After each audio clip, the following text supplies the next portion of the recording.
నా పేరు సుకేశ్వర ఖాదర్ భాష, బీసీ సంక్షేమ సంఘం గౌరవ సలహాదారు. ఈనాడు ఈ సమావేశానికి హాజరైనటువంటి బీసీ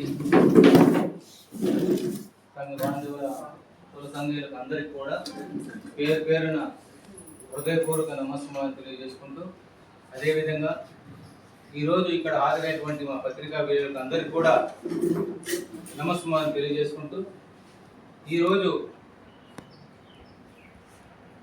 ఏదైతే బీసీ భవన్ గురించి అవాకులు చవాకులు ఏదైతే జరుగుతూ ఉన్నాయో వాటి గురించి నాకు తెలిసినంతవరకు క్షుణ్ణంగా చెప్పాలని,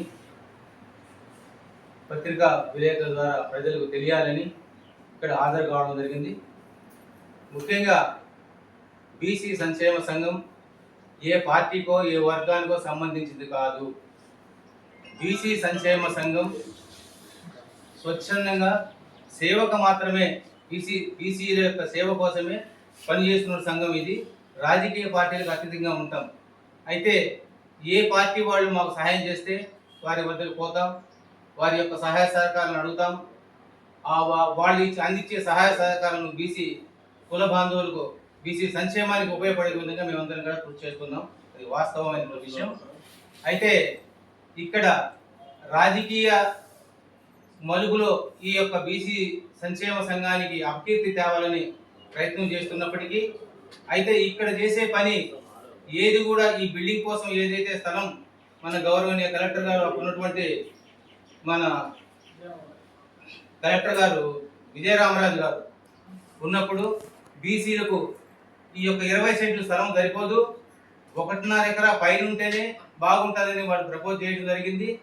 అయితే గతంలో కూడా బీసీ సంక్షేమ సంఘం తరఫున రాష్ట్ర ప్రభుత్వానికి మాకు బీసీ సంక్షేమం కోసం ఈ యొక్క స్టడీ సర్కిల్ వాటి కోసం ఒక స్థలం కేటాయించి మేము కూడా సంక్షేమ సంఘం తరఫున ప్రభుత్వానికి అప్పీల్ చేయడం జరిగింది. అయితే బీసీ సంక్షేమ సంఘం వారు 50 సెంట్లు పైన ఉంటేనే మేము ఏదైనా ఫండ్ అయినా కేటాయిస్తాం, లేకపోతే మేము ఏమని వాడు క్లియర్ కట్గా మా సంక్షేమ సంఘానికి వారు రిప్లై చేయడం జరిగింది. అయితే బీసీలకు ఈ రాష్ట్రంలో కానీ ఎక్కడ కూడా అభివృద్ధి నోచుకునేటువంటి పరిస్థితి ఉంటే, ఇక్కడ రాయలసీమలో అత్యధిక జనాభా గల బీసీలు చాలా పిల్లలు చదువుకొని చాలా ఇబ్బందులు పడుతున్నారు. వాళ్ళు స్టడీ సర్కిల్ లేదు, అదేవిధంగా రీజనల్ స్టడీ సర్కిల్ లేదు, ఇది అయ్యే సివిల్ కోచింగ్ చేసేదాని కోసం అని చెప్పేసి ఇవన్నీ చేయాలనే ఉద్దేశంతో మేము మళ్ళీ ఇక్కడ మన కలెక్టర్ గారు అడిగిన తర్వాత వాళ్ళు కూడా సుముఖం చూపించలేదు. అయితే మన బీసీ నాయకుడైనటువంటి సురేష్ బాబు గారు కూడా ఇక్కడ ఓల్డ్ డ్రీమ్స్ అయితే మనం నడిగొడ్డున ఉంటుంది, బస్ స్టాండ్కు దగ్గర ఉంటుంది, ఇక్కడ మన పార్కులో ఎక్సర్సైజ్ రావచ్చు, పిల్లకాయలు బస్ దిగి బస్ స్టాండ్ వచ్చి చదువుకొని ఇక్కడే ఉండి ఇక్కడ మంచి పొజిషన్ పోతారు బీసీలు కాదు ఉండాలని ముందు పట్టుపట్టడం జరిగింది. అయితే కొన్ని కారణాల వల్ల ఆయన కూడా లాస్ట్లో దాన్ని సుముఖం చూపలేకపోయినాడు. అయితే గౌరవనీయ మన ఎంపీ అయినటువంటి అవినాష్ రెడ్డి గారి వారికి దృష్టికి తీసుకుపోయి వారు ఇక్కడ పులివెందులో ఒక మీటింగ్లో ఉంటే అక్కడికి మేము దాదాపు 5-6 వెహికల్లో పోయి ఆయన అడగడం జరిగింది. అయితే ఆ పార్టీలో ఉన్నటువంటి ఓరసూలు గారు కూడా మాకు సహాయ సహకారాలు అందించడం జరిగింది ఈ బీసీ భవనం కోసం. అప్పుడు మేము అందరం పోయిన తర్వాత అవినాష్ రెడ్డి గారు మా కలెక్టర్ గారితో మాట్లాడి, బీసీలు మాకు దగ్గర ఇంతమంది వచ్చారు, బీసీలు మా ప్రభుత్వానికి మాకు వెన్నుముక, వాళ్ళకు సహాయం చేయాలి మీరు అని చెప్పేసి కలెక్టర్ గారికి గట్టిగా చెప్పి ఈ స్థలాన్ని కేటాయించిన ఘనత మన ఎంపీ అవినాష్ రెడ్డి గారు. అయితే స్థలం కేటాయించిన తర్వాత ఫండ్ కావాలి కాబట్టి ఫండ్ కోసము అనేక మార్లు మన మేయర్ గారి దగ్గరికి వాళ్ళ దగ్గర తిరిగాము, వాళ్ళ యొక్క సూచన సలహాలు ఇచ్చారు. అయితే ఇది ఆషామాషిగా అయ్యే పని కాదు కాబట్టి అధిక మొత్తంలో కావాలని చెప్పేసి మళ్ళీ మేము అవినాష్ రెడ్డి గారి దృష్టికి తీసుకుపోవడం జరిగింది. ఆయన గొప్ప మనసుతో బీసీల మీద ఉన్న నమ్మకంతో మేము చేసే పని ఆయన దృష్టిలో పెట్టుకొని అతని సహచర ఎంపీ అయినటువంటి పరిమళ నత్వాన్ గారి దగ్గర 5 కోట్ల ఫండ్ తెప్పేయడం జరిగింది. ఈయన కోటా నుంచి 65 లక్షలు, 5,65 లక్షల రూపాయలు కలెక్టర్ అకౌంట్కు జమ చేయడం జరిగింది ఎంపీల ద్వారా. ఈ అమౌంట్ను జమ చేసిన తర్వాత భవనం కట్టాలంటే ఎలా అని చెప్పేసి నేను లింగమూర్తి అనేక పర్యాయాలు విజయవాడ తిరిగి ఆర్ఎన్పి వాళ్ళ దగ్గర దృష్టికి తీసుకుపోయి దీని యొక్క స్ట్రక్చర్ ఏ విధంగా ఉండాలని 4 తూర్లు తీసుకోవడం జరిగింది. అక్కడ ఇప్పుడున్నటువంటి వాళ్ళు ఈ యొక్క మన కలెక్టర్ గారు ఈ భవనం నిర్మాణం కోసమని ఆర్ఎన్బి వారికి హ్యాండ్ ఓవర్ చేయడం జరిగింది. అంటే ప్రభుత్వం ఏదైతే మన ఎంపీలు కలెక్టర్ గారికి ఫండ్ రిలీజ్ చేసి అదే ఫండ్ను ఆర్ఎండ్బికి టెండర్ పిలిపించి వాళ్ళ ద్వారా ఈ బిల్డింగ్ కన్స్ట్రక్షన్ చేసాము. కానీ మేము బీసీ సంఘం ఏ నాయకులు కానీ ఏ కార్యకర్త కానీ ఈ బిల్డింగ్లో పాత్ర లేదు. అయితే ప్రభుత్వం ఏదైతే బీసీ భవనం నిర్మాణం కోసము ఇక్కడ ఉన్నటువంటి పాత బిల్డింగ్ నిర్మాణం చేసి మీరు ఒక సెట్ చేసుకొని ఈ కార్యక్రమాలు జరుపుకుంటూ చేయడం అని చెప్పి మాకు ఆర్డర్ ఇవ్వడం జరిగింది కలెక్టర్. అప్పుడు మేము చొరవగా తీసుకుని ఈ బిల్డింగ్ మా సంఘంలో ఉన్నట్టు సంఘీయుల దగ్గరనే ఈ యొక్క దీనికి కావాల్సినటువంటి ఇటుకలు సిమెంటు అవన్నీ తీసుకొని సమకూర్చుకొని చేయడం జరిగింది. అయితే గతంలో ఉన్నటువంటి మా బీసీ సంఘంలో ఉన్న నాయకులందరూ కూడా వివిధ పార్టీలో లీడర్గా లేరు కాబట్టి మేము అందరం కలిసికట్టుగా పనిచేసాం ఆ రోజుల్లో. అయితే పార్టీ పదవి వచ్చిన తర్వాత పార్టీలో ఉన్న వాళ్ళు సంఘంలో కొంచెం ఉంటే ఇబ్బంది జరుగుతుందని చెప్పేసి వాళ్ళు కార్యవర్గ మెంబర్గా వాళ్ళు వేసుకుంటూ వాళ్ళ సభ్యులుగా ఉంచుకుంటూ మిగతా వాళ్ళని ముందు తీసుకుని సంఘంలో బలోపేతం చేసి మేము ఈ కార్యక్రమం చేయడం జరిగింది. అయితే మేము చెప్పబోయేది ఏంటంటే పత్రికాముఖంగా ఈ రోజైతే ఏ కార్యక్రమం అయితే చేస్తున్నామో ఈ బిల్డింగ్లో ఈ యొక్క బీసీ యొక్క కమ్యూనిటీ హాల్ ఏదైతే ఉందో ఈ కమ్యూనిటీ హాల్లో ఇన్కమ్ జనరేట్ చేస్తూ ఈ బీసీ స్టడీ సర్కిల్కు ఈ సెంట్రల్ బీసీ స్టడీ సర్కిల్కు లెక్చరర్స్ వాళ్ళని పెట్టి ఈ బీసీ చదువుకున్న పిల్లకాయలకు మంచి కోచింగ్ ఇచ్చి మంచి ఉద్యోగాలు స్థిరపడడానికి మార్గం చూపే విధంగా మేము కృషి చేస్తున్నాం. అదేవిధంగా ఈరోజు కూడా మన ఇప్పుడు అప్పటి వరకు బిల్డింగ్ కట్టి ఈ గతంలో ఉన్నటువంటి ఏదైతే వైఎస్ఆర్సీపీ ప్రభుత్వం ఉండాలో మన అవినాష్ రెడ్డి గారి ద్వారానే ఈ బిల్డింగ్ ఓపెనింగ్ చేయడం జరిగింది. అయితే బిల్డింగ్ ఓపెనింగ్ జరిగింది, దాంట్లో కుర్చీలు లేవు, ఏమీ లేవు. అప్పుడు బిల్డింగ్ ఓపెన్ చేసి ఎవరు వస్తారనే ఉద్దేశంతో మళ్ళీ బీసీ సంక్షేమ సంఘము అందరం కలిసి కలెక్టర్ గారు అప్పుడైతే ఎవరైతే ఉన్నారో లోతేడి శివశంకర్ గారి దగ్గరికి పోయి అనేక పర్యాలు చర్చ జరిపి ఈ యొక్క బీసీ బిల్డింగ్ ఏమో తయారైంది సార్, దీంట్లో మౌలిక సదుపాయాలు కుర్చీలు టేబుల్ లేకపోతే ఎవరు మీటింగ్ కమ్యూనిటీలు ఫంక్షన్ జరుపుకుంటారు కాబట్టి అది దాని నిర్వీర్యమైపోతుంది సార్ అని చెప్పేసి ఆయనకి రిక్వెస్ట్ చేసుకున్న తర్వాత ఆయన పిలిపించి ఈ బిల్డింగ్ విజిట్ చేపించిన తర్వాత ఆయన స్పందించి ఇమీడియట్గా 6 లక్షల రూపాయలు ఈ యొక్క ఫర్నిచర్ కోసం కేటాయించడం జరిగింది. అయితే 6 లక్షల రూపాయలు మెయింటెనెన్స్ పెట్టి ఈ 5 లక్షలు ఫర్నిచర్ తెచ్చి పెట్టడం జరిగింది. ఆ మహానుభావుడు లోటేరి శివశంకర్ కలెక్టర్ గారు చేసిన పుణ్యం పరం వల్లే ఈ రోజు ఇక్కడ కార్యక్రమాలు జరుగుతున్నాయి, లేకపోతే కార్యక్రమాలు జరగవు, నిర్వీర్యం అయిపోయింది.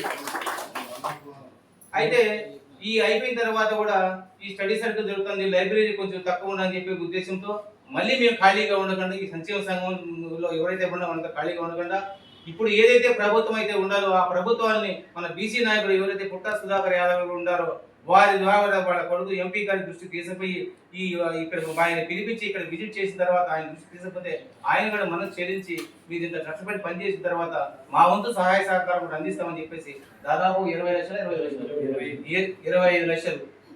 లక్షలు ఫండ్ వాళ్ళు కూడా ఇవ్వడం జరిగింది. అది కూడా గవర్నమెంట్ హ్యాండ్ ఓవర్ చేయలేదు, మాకేం లేదు. మేము ప్రతినిధులం పని ఏదైనా కుంటుపడితే దాన్ని సక్రమంగా నడిపించడానికి మేము అందరం ముందుంటున్నాం. అంటే ఏ వ్యక్తి స్వలాభం కోసం కాదు, ఏ వ్యక్తి ఇది కోసం. ఒకవేళ మేము ఏదైనా కార్యక్రమం ఈ యొక్క భవనం జరపాలన్నా కానీ మేము కూడా డబ్బు పెట్టి జరుపుకున్నాం, మాకు కూడా ఫ్రీ లేదు. కాదంటే బీసీ కులస్తులు ఎవరైనా చేసుకుంటే ఒక 1000 రూపాయల కన్స్ట్రక్షన్స్ మిగతా వాళ్ళకు మామూలు ఫీజు తీసుకుంటున్నారు. కాబట్టి ఇక్కడ మాత్రం ఒక రాగి పైసా కానీ దుర్వినియోగం కాదు. అయితే ముఖ్యంగా మా అందరికీ ఏంటంటే శారీరక శ్రమ, మా కాల వ్యవధి, ఇతరుల యొక్క మాటలు పడవన్నప్పటి మాకు వచ్చే ఫలితం తప్పించి ఇంకా ఏమీ లేదు.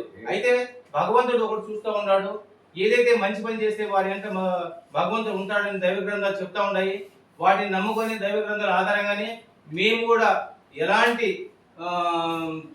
దుశ్చర్యలకు పాల్పడకుండా ఎవరి దగ్గర సింగిల్ పైసా ఆశించుకుంటారు ఈ యొక్క భవనం యొక్క అభివృద్ధి కోసమే పాటుపడుతున్నాం కానీ ఇతరుల కోసం కాదు. అయితే ఇక్కడ బీసీ భవనం, ఇక్కడ బీసీ హాస్టల్ అనేది ఒకటి నిర్వీర్యస్తున్న విషయం వాస్తవమే, అందరికీ తెలిసిన విషయమే. గతంలో కూడా మా సంఘం ద్వారా పోయి మేము ఏదైతే చేసామో ఆ కార్యక్రమాలు మా చైర్మన్ గారు చెప్పారు. ఆ కార్యక్రమం కరోనా పీరియడ్లో చేసాం. అయితే ఇవన్నీ చేయాలి, మనం ప్రభుత్వం తీసుకుపోయే వాళ్ళని. ఆవును నీటి దాకా తీసుకొని పోతాం కానీ నీళ్లు తాపేయలేవు. మా పని అదే, మేము ఎంతసేపు ఉన్నా ఆడికి తీసుకుపోయి ప్రభుత్వం చూసి చెప్పేవాళ్ళమే, చేయాల్సిన ప్రభుత్వం. అయితే ఇప్పుడు కొన్ని బీసీ సంఘాలు పుట్టకొచ్చి మేమే నాయకులము, మేమే చేసినామని, మా వల్లే కావాలా, మేమే ఉండాలా, మేము చెట్టు కింద ఉన్నాం, మీరు ఏమంటారు దీన్ని రేతుల కింద ఉన్నారు, చెట్టు కింద ఉన్నారు అని బాధపడుతున్నారు. బాధపడిన అవసరం లే. ఇది అందరి కోసం కట్టిన భవనం. ఇది కార్యక్రమం అందరి కోసం. మీ కార్యకలాపాలు ఎవరైనా వచ్చి చేసుకోవచ్చు. ఇక్కడ అక్కడ వాచ్మెన్ దగ్గర బీగాలు ఉంటాయి. మీ కార్యక్రమాలు చేసుకోండి. ఏదైతే బీసీ సంక్షేమ సంఘం ఈ రిజిస్టర్ నెంబర్ వేరు, వాళ్ళ రిజిస్టర్ నెంబర్ వేరు. మీ రిజిస్టర్ నెంబర్ ప్రకారం మీరు ఏదైనా సాధిస్తే మేము కూడా సంతోషపడతాం. మా బీసీ యావత్ జాతి సంతోషపడుతుంది. అంతేగాని ఏదైతే ఒక సంఘం పని చేసి 10 మందికి మేలు చేస్తా ఉంటే దాని మీద బురద తల్లే ప్రయత్నం ఏదైతే చేస్తారో మీరు తల్లేది మా మీద కాదు, మీ మీద, ఈ బీసీ సమాజం మీద తల్లే విధంగా ఉంటది. కాబట్టి అలాంటి ప్రయత్నాలు చేయకండి. ఎందుకంటే మనం కూడా నోటికి వచ్చిన గాలికి ఉందని భగవంతుడు ఏదైనా మాట్లాడచ్చు. దీంట్లో మంచి ఉంది, చెడు ఉంది. మంచి చేసేందుకు ప్రయత్నం చేద్దామని చెడుకు మనకు అవసరం లేదు. చెడు జరిగేది కదా ఉంటుంది. కానీ దాన్ని మంచి కార్యక్రమం చేసేందుకు యావత్ బీసీ సంఘ సోదరులందరూ కూడా కలిసికట్టుగా రావాలని చెప్పేసి ఈ రోజు నేను మా బీసీ సంఘ సోదరులు తెలియజేస్తే మనం 60% మనం బీసీ సోదరులు ఉన్నాం.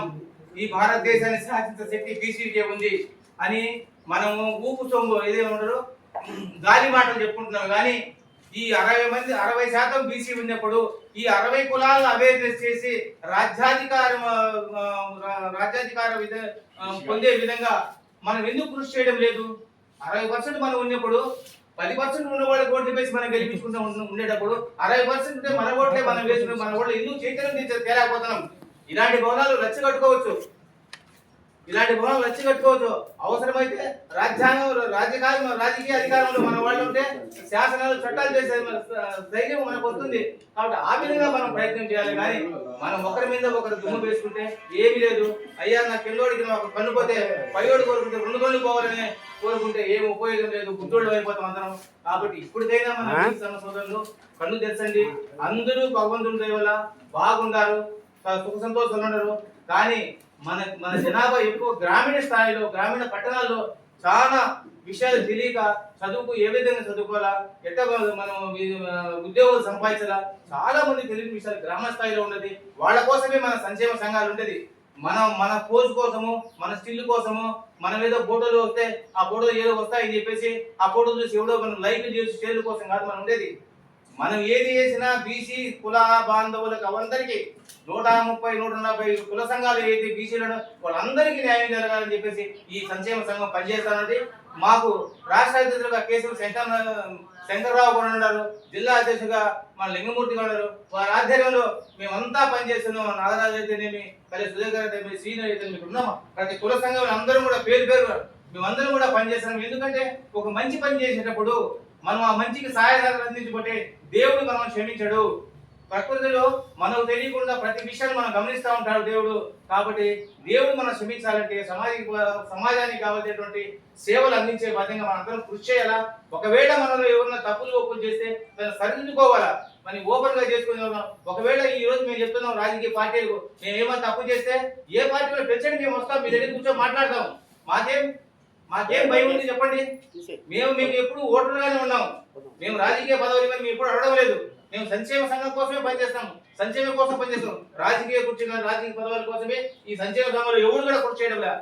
ఒకవేళ కృషి చేసినా వాళ్ళ పార్టీలో మా ఓడు ఉన్నాడు, అతను ఎదిగేటప్పుడు సాయం చేయను వాడికి మేము సాయం చేసే ముందు ప్రయత్నం చేస్తున్నా. కానీ మాకు ఇవ్వని మేము ఎప్పుడు అడగడం లేదు రాజకీయ నాయకులు కూడా. కాబట్టి దృష్టిలో పెట్టుకొని మీరు, ఎందుకంటే రాజకీయ నాయకులు కూడా ఒక పక్షాన్ని చూడగాకండి, 2 పక్కలు చూడండి. ఎందుకంటే 2 పక్కలు విన్న తర్వాత నిర్ణయం తీసుకొని మీరు కూడా మాట్లాడాలి. రాజకీయ నాయకులు ఎట్లంటే అట్లా మాట్లాడకూడదు బీసీ సంఘం గురించి.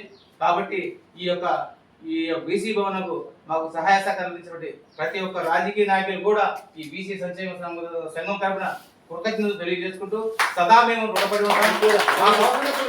మీరందరూ కూడా మా వెంట ఉండాలని మిమ్మల్ని ప్రత్యేకంగా కోరుకుంటున్నాం.